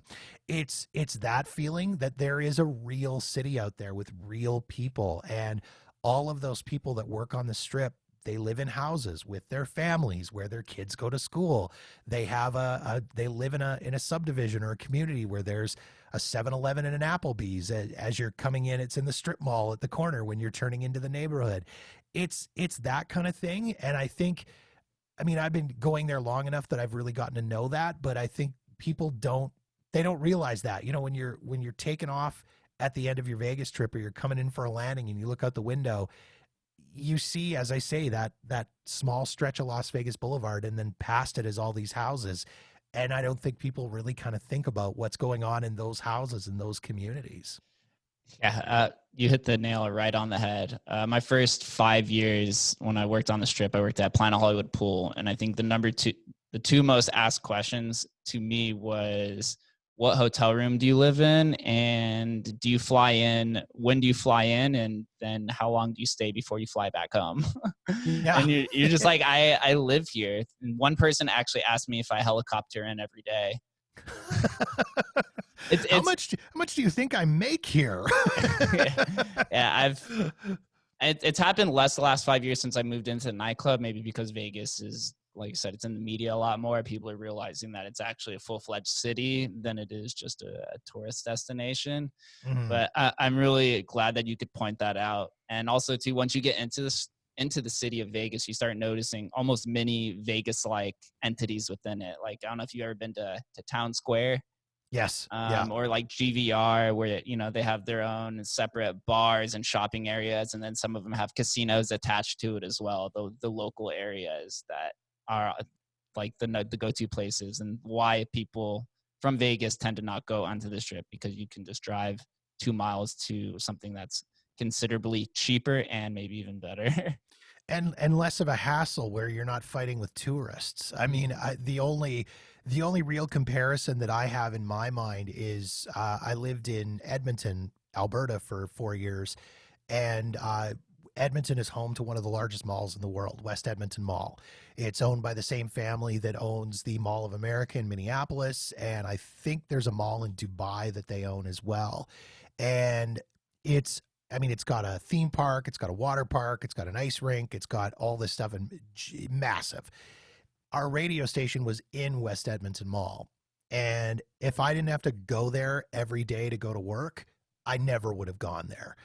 My aunt and uncle live in Edmonton. The only time they ever go to West Edmonton Mall is if there are people in visiting them that want to go to West Edmonton Mall. And I can really only feel and imagine like it's the same thing for people living in Las Vegas. You don't go to the Strip unless you've got, family or friends in town that want to go to the Strip and want to go vacation, want to go visiting and doing touristy things, or if you work on the Strip and you absolutely have to go there. That's kind of my feeling on it.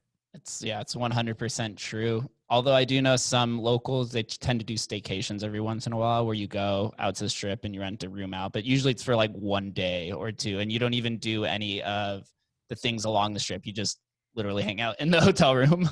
Yeah, you're hanging in the hotel room, maybe spend a little time in the pool, go down to the casino, gamble a few bucks or something like that, maybe have a quick bite to eat. But otherwise, yeah, you are just staying in that hotel room in that one property.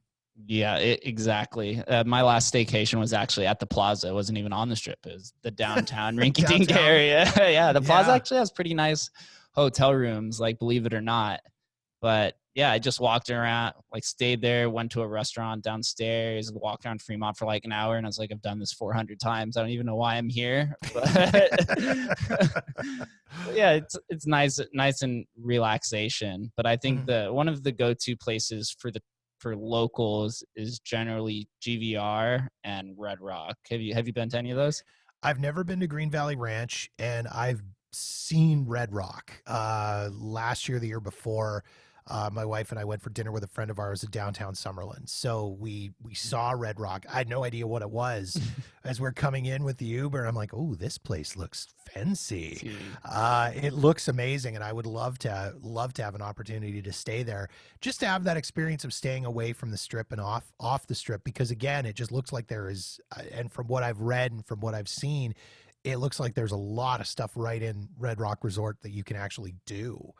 So yes, it's kind of on the list of places for me to check out at some point. I would consider it like the win of the local hotels and casinos.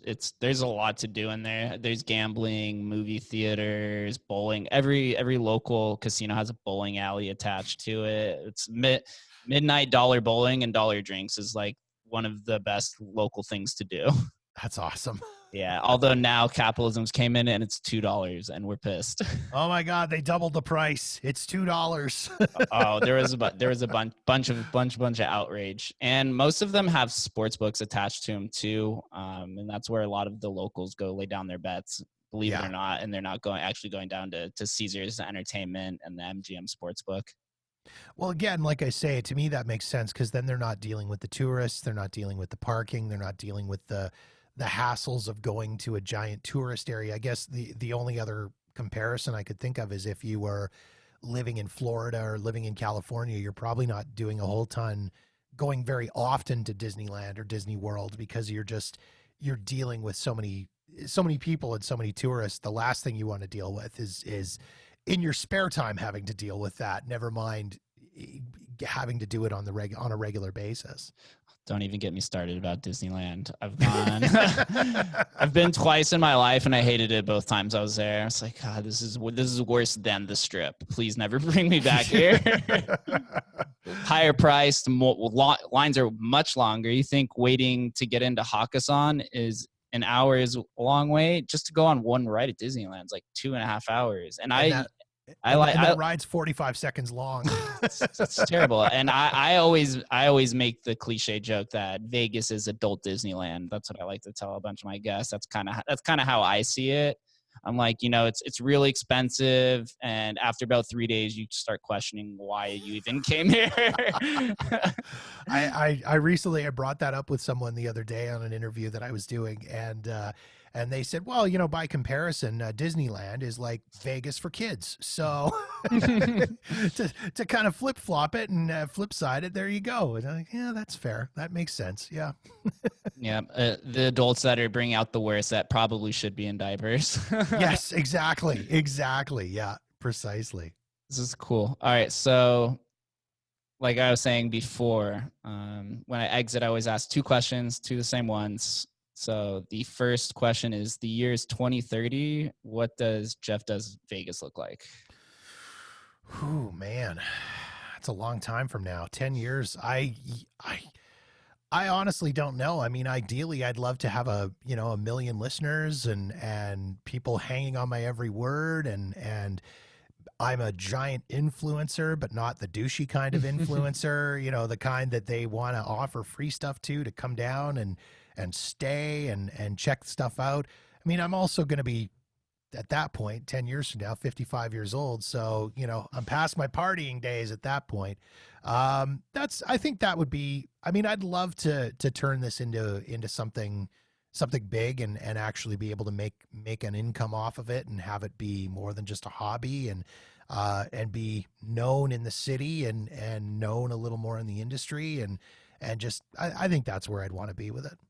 Yeah, Vegas is the largest, or I say it's the smallest large town out there as far as the community, like you were saying in the very beginning. Once you kind of get in the industry, and it's not just even clubs, it's just anything that's revolved around Vegas and media, people welcome it with warm arms, and then it's much easier to grow. And maybe you'll have to change your name to Jeff Is Vegas in 10 years.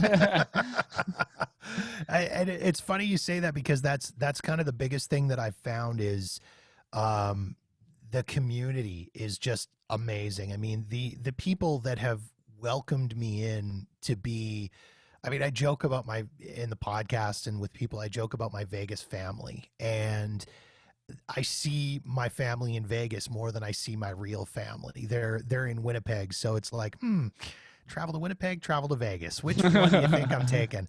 But in all seriousness, I mean, these are people that have welcomed me in to their little family. This, chubby Canadian dude who's just a weird podcaster who happens to know someone, and I've been welcomed in, and I go for dinner with them, and I visit with them, and I go to their houses, and you greet them, and it's big hugs, and they're excited to see you, and it doesn't seem like they're just saying they're excited to see you. It seems like they really legitimately are.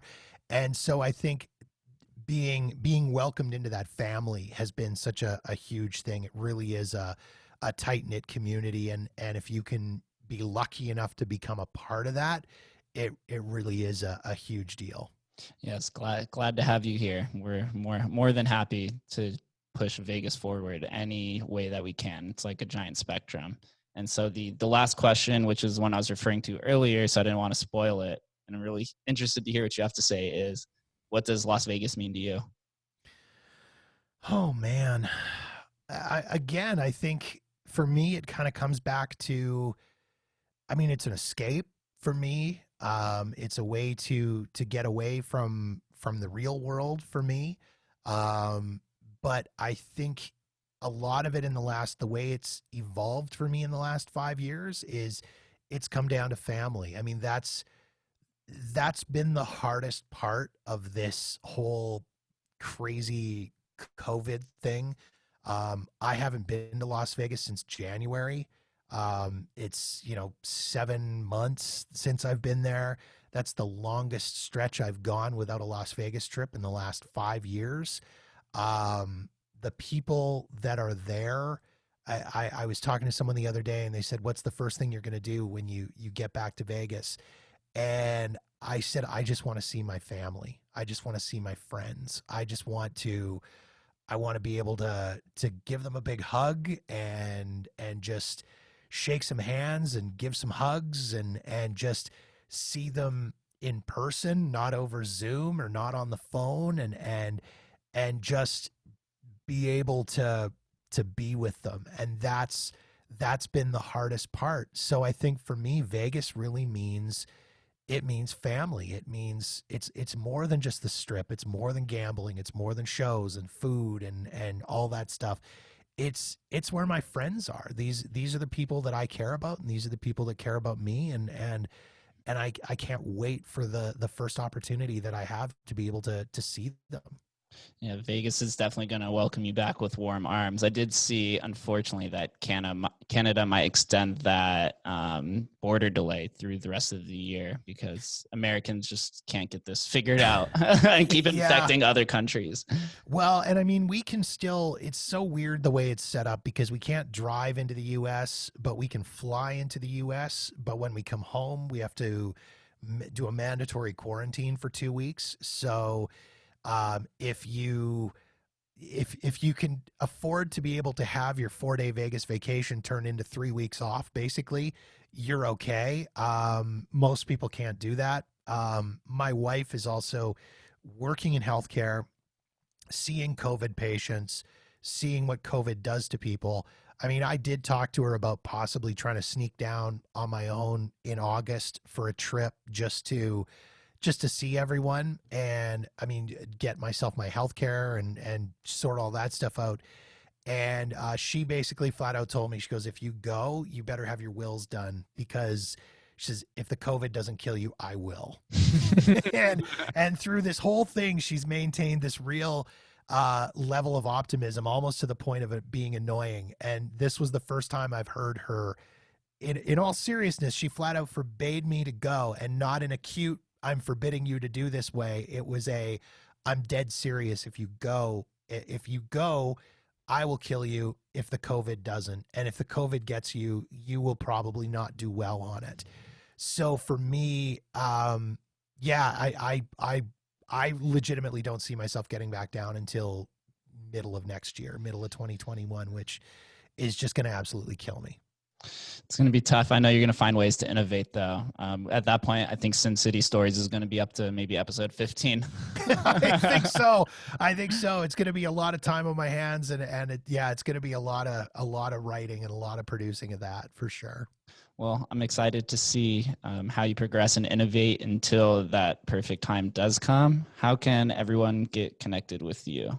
Super simple. JeffDoesVegas.com is the website. And then, of course, social media, Facebook, Twitter, Instagram. Not super active on Instagram, admittedly, but all at Jeff Does Vegas. And if people want to email me, it's just jeff@jeffdoesvegas.com. Awesome, Jeff. Thank you for coming on. I'll be sure to attach all that in the show notes as a semi-professional podcaster would do. Absolutely. I appreciate you taking the time to reach out and appreciate you having me on in a huge way. And, you're crushing it. It's a tough nut to crack, and taking the commitment to get into podcasting and really focus on it is a huge deal. So, good on you. And I wish you all the best. I appreciate that, man. Coming from you, it means the world to me as far as motivation to push all this forward. We're taking the yin and the yang on both sides. You got the tourist perspective. I'm taking the local perspective. And I know eventually down the road, our paths will cross again. Absolutely. Absolutely. If I manage to get down there, we will have to go for some beers. 100%. Sign me up. Once again, Jeff, thank you for coming on to the show. And thank you guys for listening. We'll catch you next time.